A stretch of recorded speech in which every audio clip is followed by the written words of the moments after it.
Buenas tardes, este es nuestro tema llamado lenguaje y está presentado por Carla Jacqueline, Víctor Manuel, Karina Estefanía y yo soy servidora maestra Luz Marrano. Hoy vamos a hablar del desarrollo del lenguaje en los niños, mejor hablado como la naturaleza en contraste con cultura. Dos de los aspectos del lenguaje que pueden dar en su pie en su infinita posibilidad generadora con su forma y estructura. El lenguaje está altamente estructurado en relación como pueden ser combinados en dos fonemas. El lenguaje portado de significado, el lenguaje referencial y su naturaleza interpersonal. Una de las características de este lenguaje es que no es completamente innato, ni es aprendido, pero sí la capacidad del lenguaje es una propiedad innata del cerebro humano. A pesar de ciertas variaciones individuales, los niños pasan por etapas llamadas procesos de maduración cerebral. Eso también se puede generar cuando entras, principalmente en el kinder, pero sí cuando sus papás te hablan, repites oraciones, pero ya es mejor estructurado cuando entras al kinder y socializas con más niños. Si un niño no está expuesto al lenguaje durante un periodo extenso de los 2 años y tampoco ni en la pubertad, no aprenderá el lenguaje de manera normal. Trastorno del lenguaje. El primero es afasia de Broca. Se caracteriza por la dificultad en el lenguaje expresivo y fluidez. El individuo puede comprender, pero tiene dificultad para producir oraciones complejas. Normalmente se debe a daño en el lóbulo frontal izquierdo. Como podemos ver, aquí tenemos una conversación que habla, que está mejor expuesto el tema. La terapeuta dice: buenos días, Juan, cuéntame, ¿qué tal tu fin de semana? Juan contesta: fin, semana, bien. Terapeuta dice: ¿y si está muy interesante? Juan dice: sí, fútbol, amigos, jugar. Terapeuta contesta: ah, qué bien, jugaste al fútbol con tus amigos. ¿Dónde lo jugaste? Juan contesta: parque, cerca a casa. Terapeuta contesta: entiendo, lo jugaste en el parque que está cerca de tu casa. ¿Ganaste algún partido? Juan contesta: sí, 2, 1, goles a hacer yo. Terapeuta contesta: muy bien, me alegro que ganaran 2-1. ¿Que notaras tú alguno de los goles? Juan contesta: sí, divertido. Juan, como podemos ver, habla de una forma muy pausada, usa las frases muy cortas como fútbol, amigos, jugar, pero no concreta ninguna oración. Las utiliza sobre todo para verbos funcionales y tiene problemas para articular los verbos y complementarlos. Sin embargo, se le entiende bien el sentido general de lo que quiere expresar. Sería un claro ejemplo característico de la expresión que se le dificulta la fase de Broca. Siguiente. Trastorno del lenguaje. Otro de los trastornos del lenguaje es afasia de Wernicke. Afecta principalmente el lenguaje comprensivo y la repetición. El individuo puede hablar con fluidez, pero sus palabras carecen de significado. Esto más asocia al lóbulo frontal temporal izquierdo posterior. Aquí tenemos nuevamente otra conversación para que sea mejor expuesto el tema. Terapeuta dice: buenas tardes, María, ¿cómo te encuentras hoy? María contesta: sí, estoy bien, ayer fui al mercado y compré muchas verduras y comida. Terapeuta contesta: entiendo que fuiste de compras. Pero aquí en el mercado fuiste exactamente. María contesta: sí, fui a comprar muchas cosas para la cocina, tomates, lechugas, zanahorias, todo. Terapeuta contesta: ya, pero me refiero al nombre del lugar, al mercado municipal o alguno en particular. María contesta: sí, fui por comida, necesitaba por cosas para hacer la cena. Terapeuta contesta: está bien, pero veo que se te dificulta contestar mi pregunta. Cuéntame algo que hayas hecho después de ir al mercado. María contesta: corté las verduras, las freí, luego hice una salsa, la puse en la olla grande, cociné arroz y café para todos. Como podemos apreciar, María habla con fluidez, pero sus respuestas no tienen una relación para algunas preguntas. Esto también demuestra el claro ejemplo de la fase de Wernicke. Aquí podemos hacer unas grandes comparaciones de la fase de Broca y la fase de Wernicke. Una de ellas es que habla telegráficamente, tendencia a repetir, mala sintaxis, mala gramática, estructura desordenada, palabras, mal estructurar sus palabras, consciente de sus errores y comprensión innata. La otra es habla fluida, poca repetición, buena sintaxis, buena gramática, palabras inapropiadas, pero no es consciente de sus errores y tiene mala comprensión. Trastorno del lenguaje. El concepto es que la afasia es un trastorno del lenguaje adquirido. Generalmente como consecuencia es una lesión cerebral que altera la capacidad de la comunicación de la persona afectada. Algunos de los puntos importantes es que es causada por daños en las áreas del cerebro relacionados como el lenguaje del área de Broca y Wesker en el hemisferio izquierda y derecho. No, izquierda, perdón. Eso como que ya lo explicamos en el anterior tema. También puede afectar tanto la expresión como la comprensión del lenguaje de forma oral y escrita. No afecta la inteligencia ni las capacidades cognitivas en general.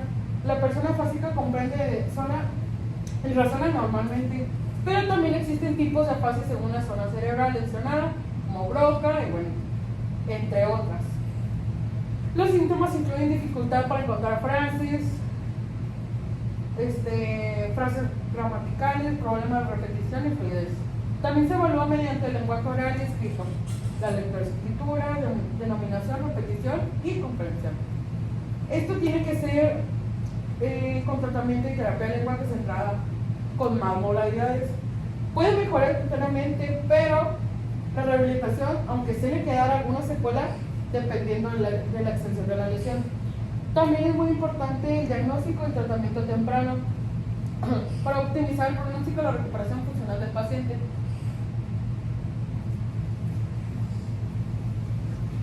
Bueno, yo les voy a hablar sobre las afasias. La afasia, ¿qué es la afasia? Es un trastorno del lenguaje que afecta la capacidad de comunicarse de una persona.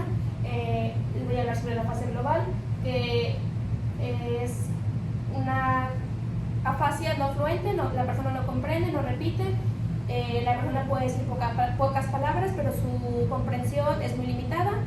¿Sí? Ahora voy a hablar sobre la afasia motora transcortical. La afasia motora transcortical es una capacidad también no fluente. La persona sí comprende y sí repite, presenta un discurso poco organizado,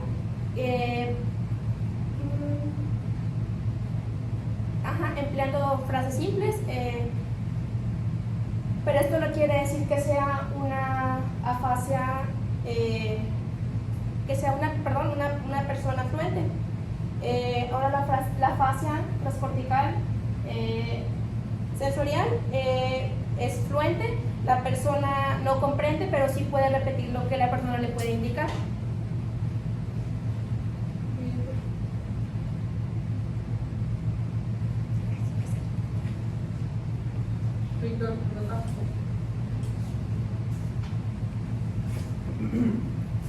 Bueno, ahora concluimos con la hipótesis del síndrome de desconexión aplicada a los trastornos del lenguaje.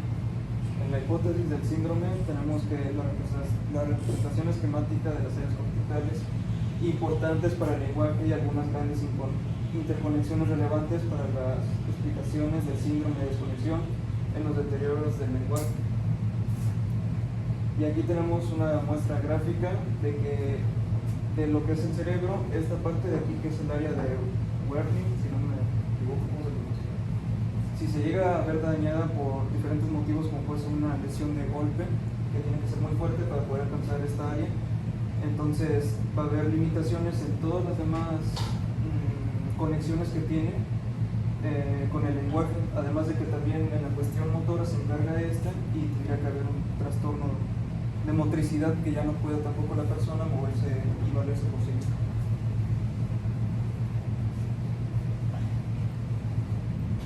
Bueno, yo les hablaré sobre los componentes principales de las funciones del lenguaje. La comprensión auditiva comprende los tres tipos de procesamientos. Está la agudeza auditiva temporal, el análisis auditivo perceptual, procesamiento semántico.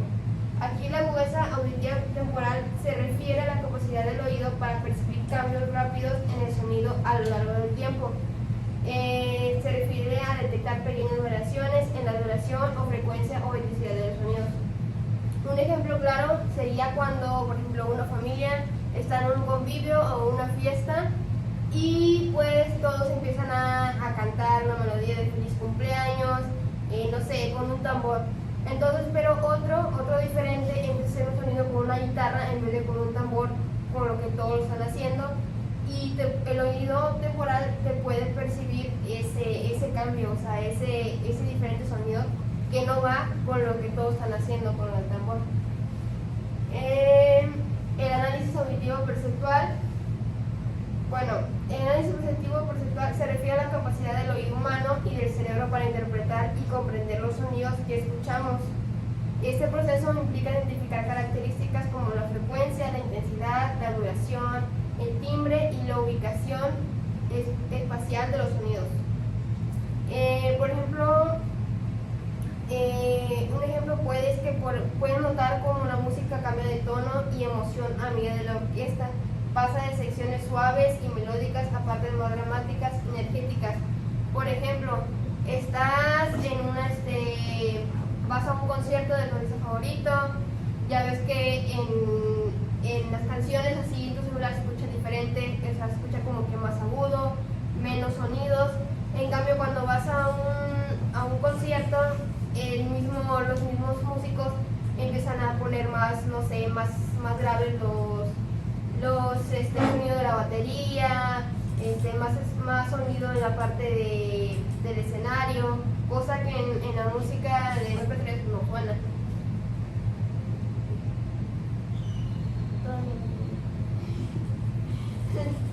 El procesamiento semántico. El procesamiento semántico se refiere al análisis y comprensión del significado de palabras y oraciones en un contexto específico. Este proceso implica entender el significado de las palabras individualmente, así como se combinan como para formar frases y expresiones con sentido. En el proceso semántico se tienen en cuenta diversos aspectos como el significado literal de las palabras, las relaciones semánticas entre ellas, el contexto lingüístico y el conocimiento previo del hablante.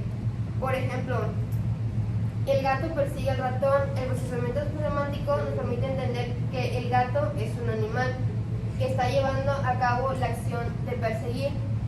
Por ejemplo, otro es el pato está nadando. Bueno, aquí pues podemos ver que el pato pues es un animal y que es lo cual es la acción, pues está nadando. Bueno, aquí otro ejemplo son ejemplos de respuestas de dos pacientes con un deterioro selectivo con la definición de palabras oídas que denotan comida, cosas vivas, pero con comprensión preservada de palabras que denotan objetos. Por ejemplo, aquí tiene un estímulo que dice camello, la respuesta dice que no sabe. Otra es el estímulo, antorcha, respuesta, artículo para mostrar el camino en la oscuridad. Otro estímulo, avispa, ave que vuela. El estímulo es termómetro, respuesta, instrumento para registrar temperatura. Otro estímulo, mantequilla, es una taza llena de mantequilla. O sea, son respuestas que no son innatas a lo que literalmente se usa, sino de lo que tú piensas y lo que te viene a la mente. De mi parte sería todo.